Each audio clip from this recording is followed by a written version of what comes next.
2025년 새해입니다. 그래서 새해가 되면 이제 교회 표어를 정하죠. 슬로건을 정합니다. 참 고민입니다.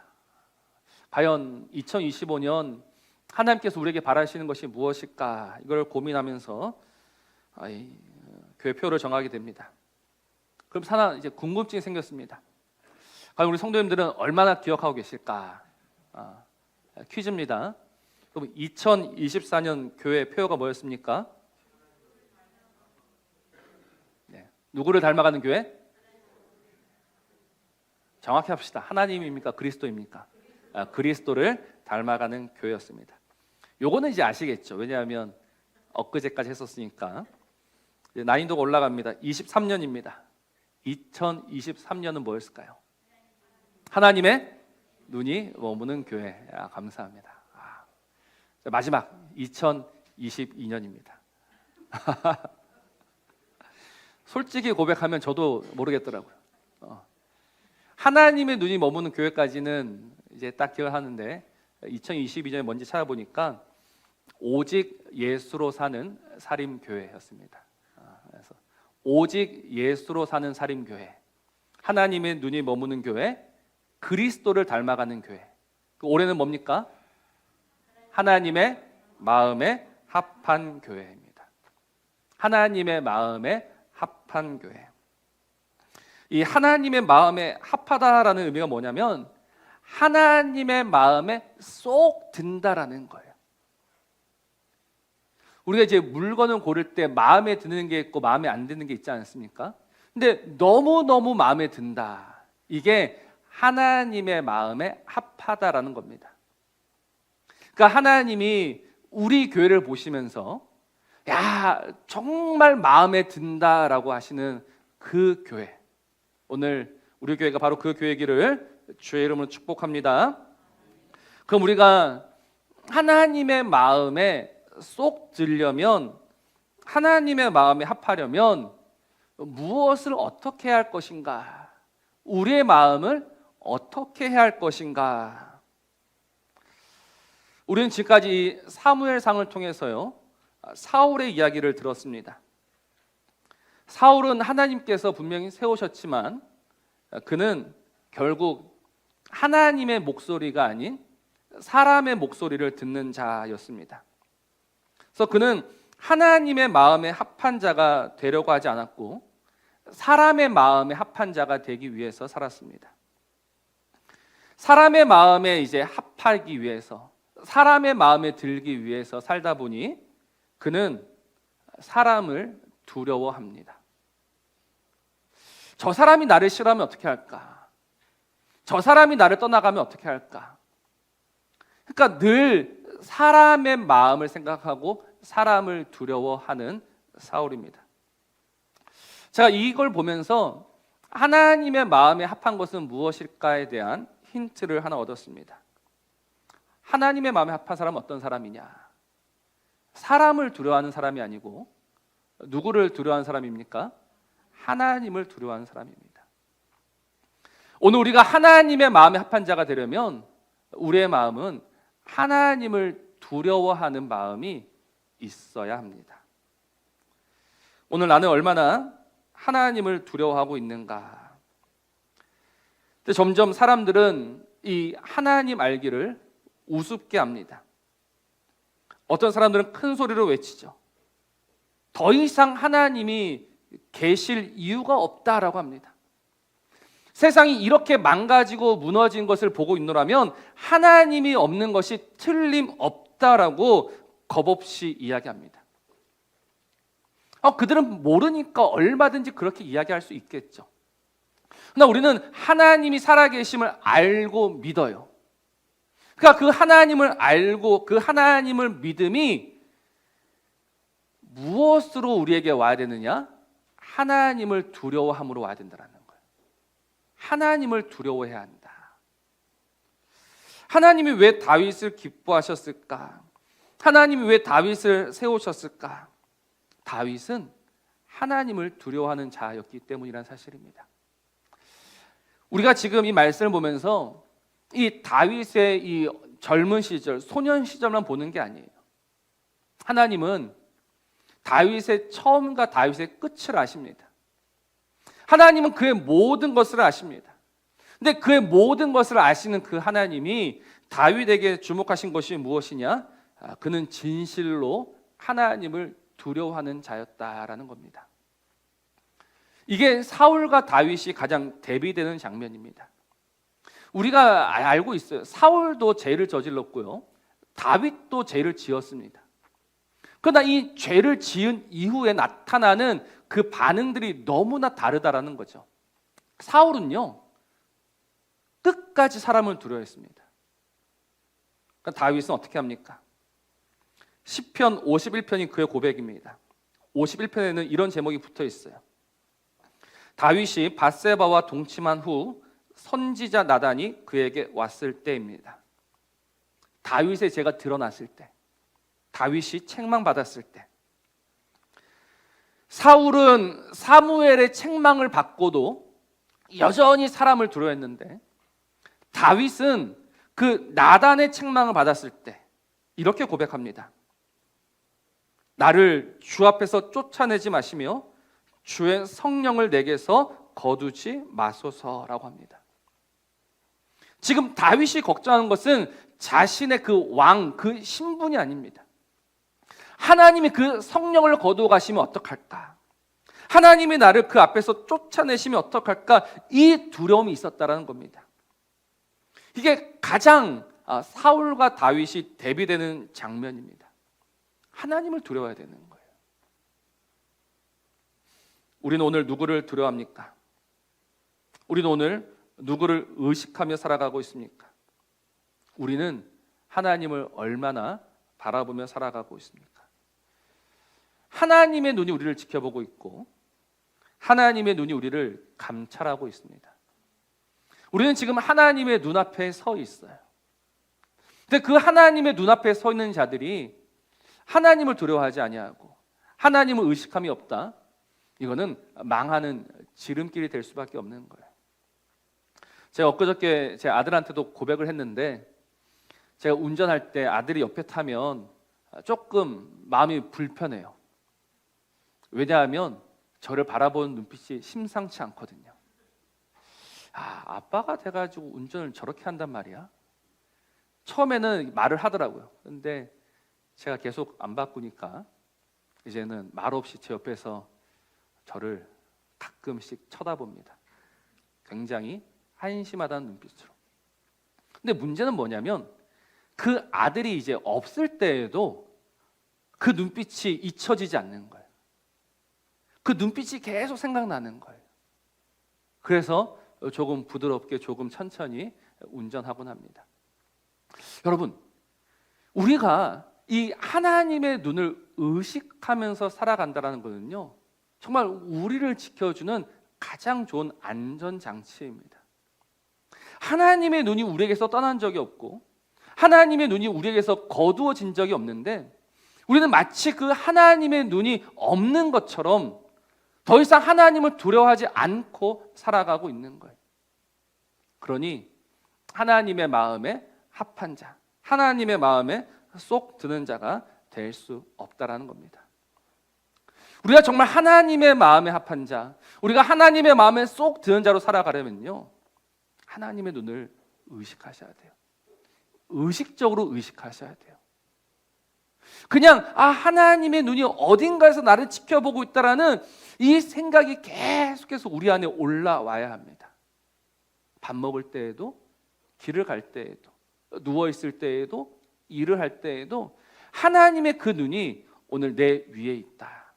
여러분, 이렇게 하나님의 눈을 의식하면서 살아갈 때, 그래서 하나님을 두려워하면서 살아갈 때 하나님이 우리를 보시면서 참 너 마음에 든다라고 이야기하실 겁니다. 이 하나님의 마음에 합한 저와 여러분 되시기를 주의 이름으로 축복합니다. 두 번째로 우리가 하나님의 마음에 합하기 위해서는요, 무엇을 해야 할 것인가? 오늘 말씀을 보면요, 하나님은 이미 다윗을 점 찍어 두셨습니다. 그래서 하나님은 이 사무엘을 굳이 베들레헴에서 이새에게로 보내시는 거예요. 하나님은 이미 다윗을 마음에 두고 계셨습니다. 근데 무슨 이유로 그를 마음에 두고 계셨을까?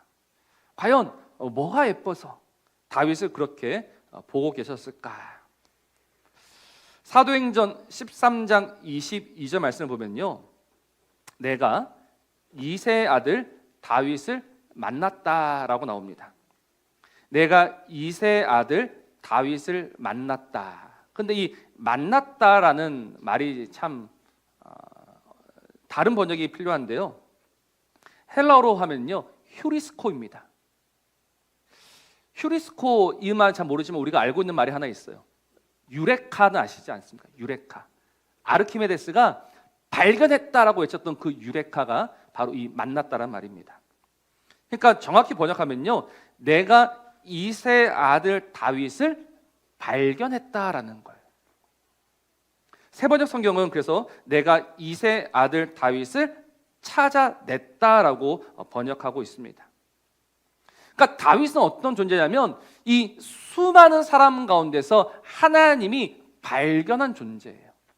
하나님이 찾아낸 존재예요. 하나님이 왜 그를 딱 찾아내셨을까?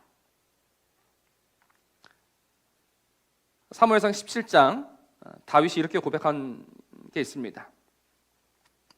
17장 34절에서 37절인데요. 다윗이 사울에게 말하되 주의 종이 아버지의 양을 지킬 때 사자나 곰이 와서 양떼에서 새끼를 물어가면 내가 따라가서 그것을 치고 그 입에서 새끼를 건져내었고 그것이 일어나 나를 해하고자 하면 내가 그 수염을 잡고 그것을 쳐 죽였나이다.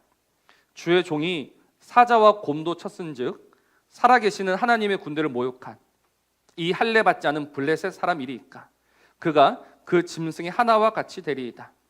또 다윗이 이르되 여호와께서 나를 사자의 발톱과 곰의 발톱에서 건져내셨은즉 나를 이 블레셋 사람의 손에서도 건져내시리이다. 이게 다윗의 고백입니다. 하나님 나를 뭐 하신다? 건져내신다. 사자와 곰의 입에서 나를 건져내신 그 하나님이 이 할례 받지 않은 그 블레셋 사람이 누굽니까? 골리앗입니다. 골리앗에게서도 능히 나를 건져내신다라고 믿으면서 살았다라는 거예요.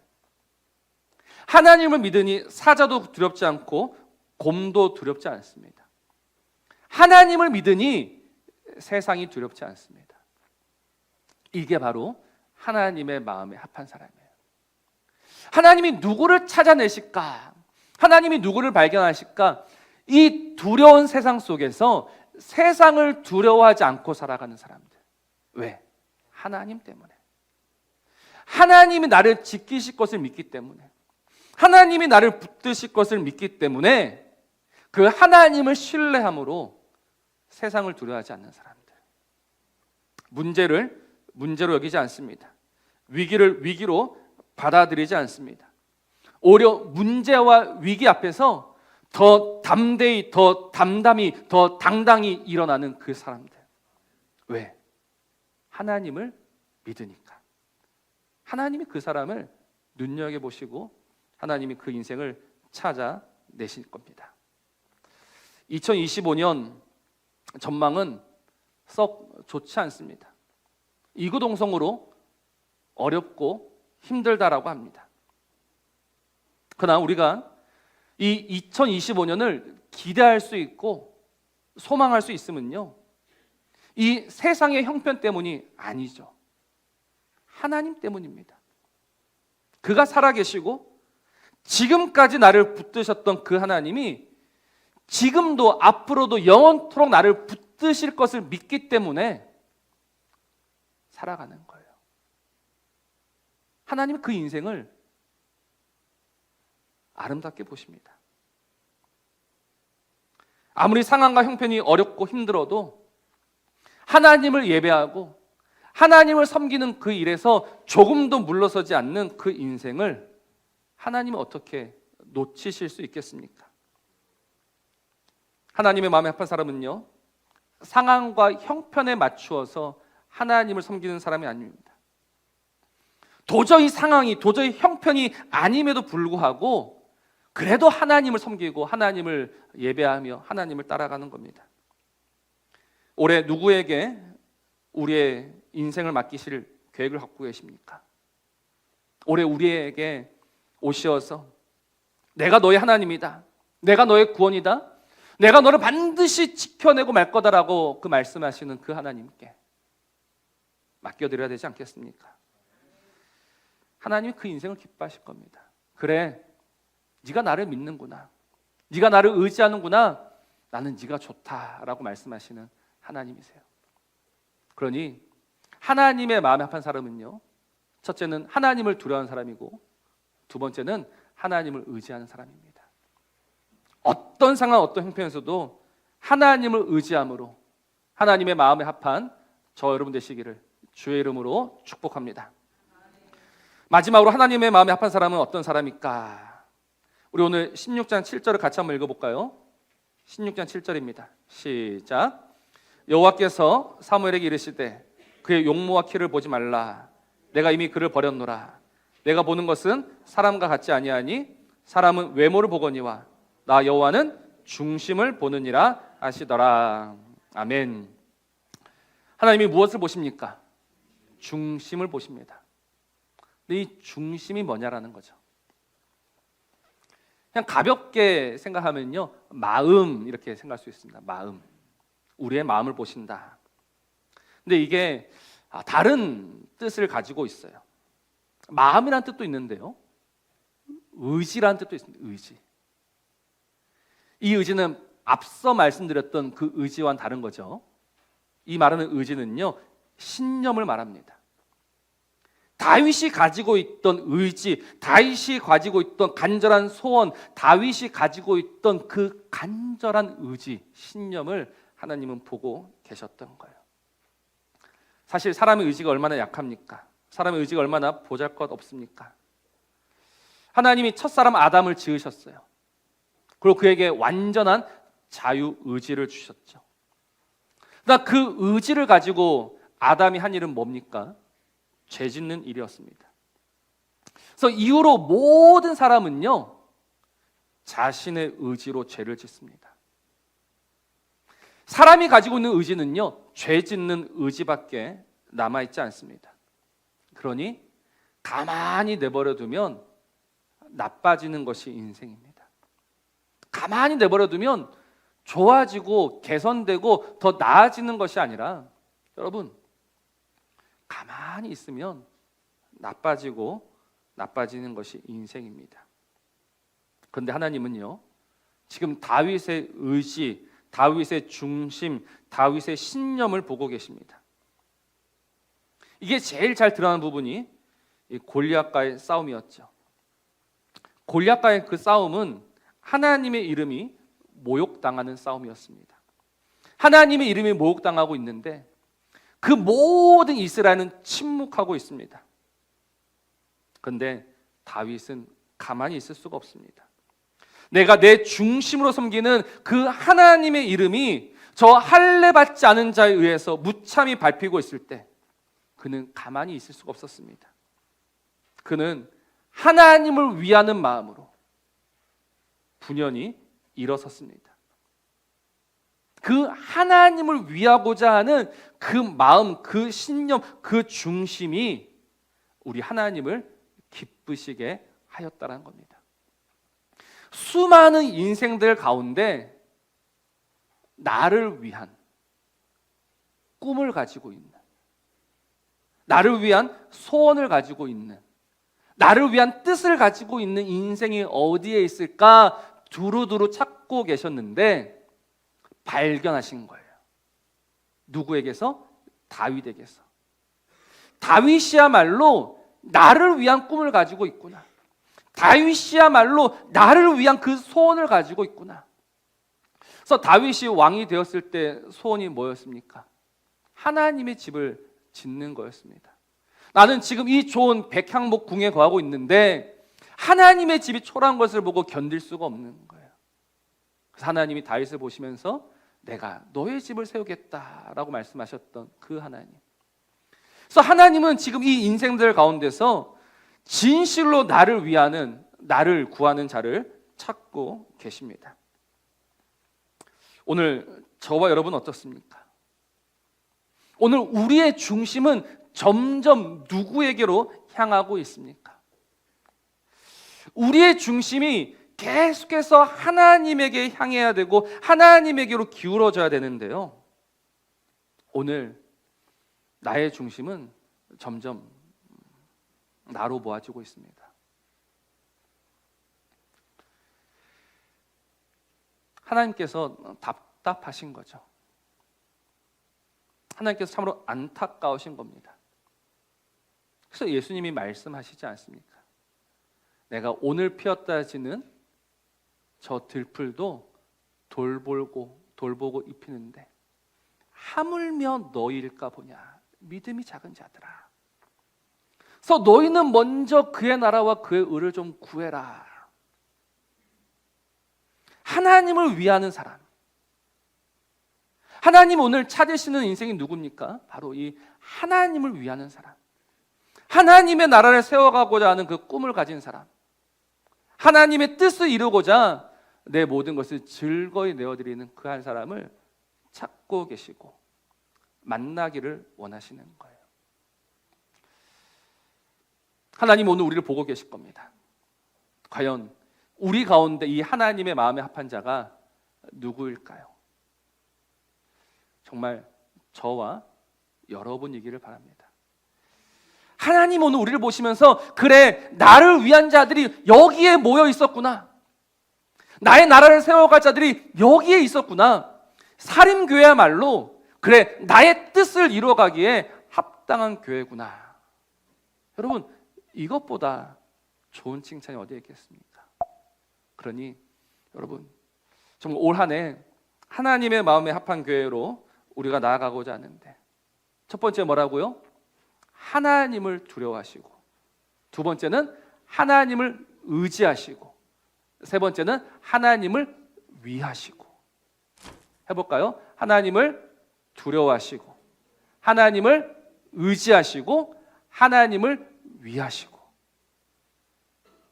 그래서 이 하나님의 마음에 합한 저와 여러분 되시기를 주의 이름으로 축복합니다.